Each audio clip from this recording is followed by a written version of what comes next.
Olá, turma, tudo bem? Bom, vamos falar hoje um pouco sobre as moléculas, né, que fazem ligações covalentes que podem ser classificadas entre as moléculas polares e apolares. Vocês provavelmente em algum momento na vida de vocês já ouviram falar sobre isso, moléculas que são polares, moléculas que são apolares, tá? Um resumo bem rápido sobre o que são essas moléculas polares e apolares, porque no vídeo seguinte nós iremos falar sobre as interações moleculares, tá? Que são as interações intermoleculares e que vai depender muito aí das moléculas serem polares ou apolares. Então eu tenho que ensinar para vocês o que é uma molécula polar e apolar.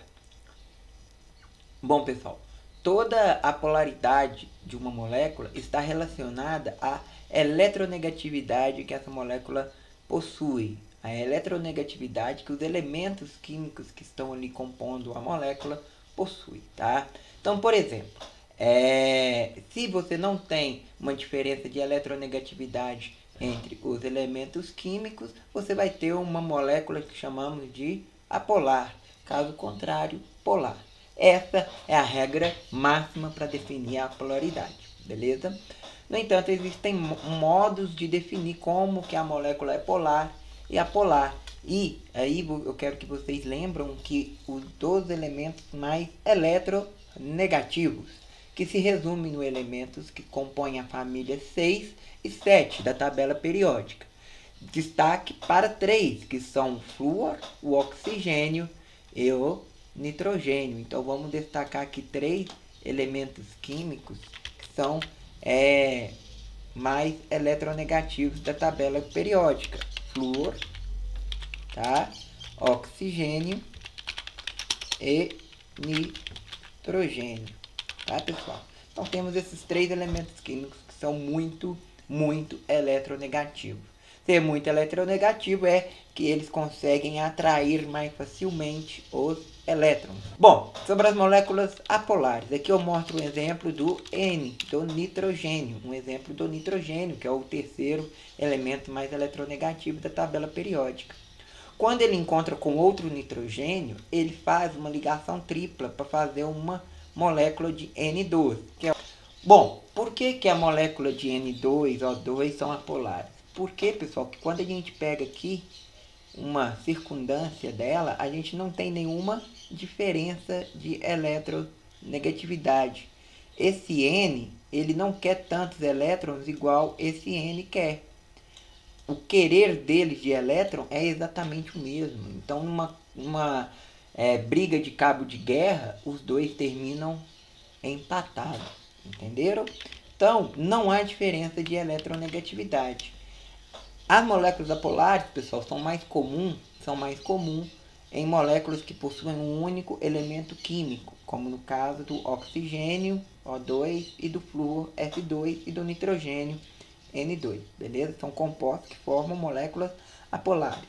Mas também existem moléculas apolares que possuem mais de um elemento químico, como por exemplo o CH4. Por que eu falo que o CH4 é uma molécula apolar? Tá? O CH4 é uma molécula apolar, pessoal, porque ele possui em sua característica nenhuma diferença de eletronegatividade. A gente fala aqui, pessoal, que um hidrogênio anula a eletronegatividade do outro, Então, por exemplo, esse hidrogênio se anula com esse. Então, a diferença de eletronegatividade que existe aqui é anulada aqui. A diferença de eletronegatividade que existe nessa ligação é anulada nessa ligação. E aí, a diferença de eletronegatividade no total fica igual a zero. Beleza? Isso são moléculas apolares.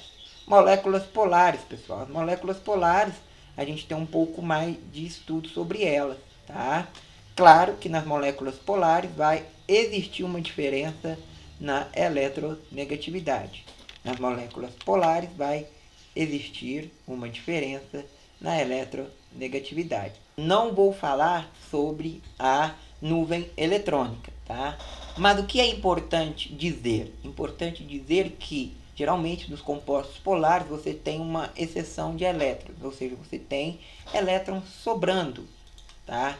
E esses elétrons que estão aqui sobrando vão contribuir para uma geometria da partícula, tá? Bom, aqui a gente tem, eu mostro para vocês 3 moléculas de uma mesma substância química, tá? De uma mesma substância química escrita de diversas formas. Somente uma delas está correta, pessoal. Somente uma delas está correta. E eu vou falar para você qual é. Bom, devido ao fato dos elementos químicos e dos elétrons interagirem entre si, a forma que a molécula vai ter, a geometria com que a molécula vai terminar, que vai dar mais equilíbrio a ela, é aquela em que vai ter maior alívio entre as forças. Ou seja, se eu pegar essa molécula aqui de NH3 que está aqui em cima, eu vou ter uma certa repulsão entre esses elétrons aqui com a ligação. Então aqui, ó, essa questão aqui, ela não está certa. Essa forma com que mostrei aqui essa ligação química não está certa, tá, pessoal?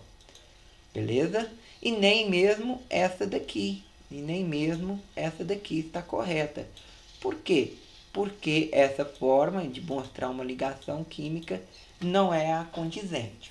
E sim, essa última aqui, pessoal, essa última sim está correta, tá? Essa última sim está correta porque eu estou mostrando para você,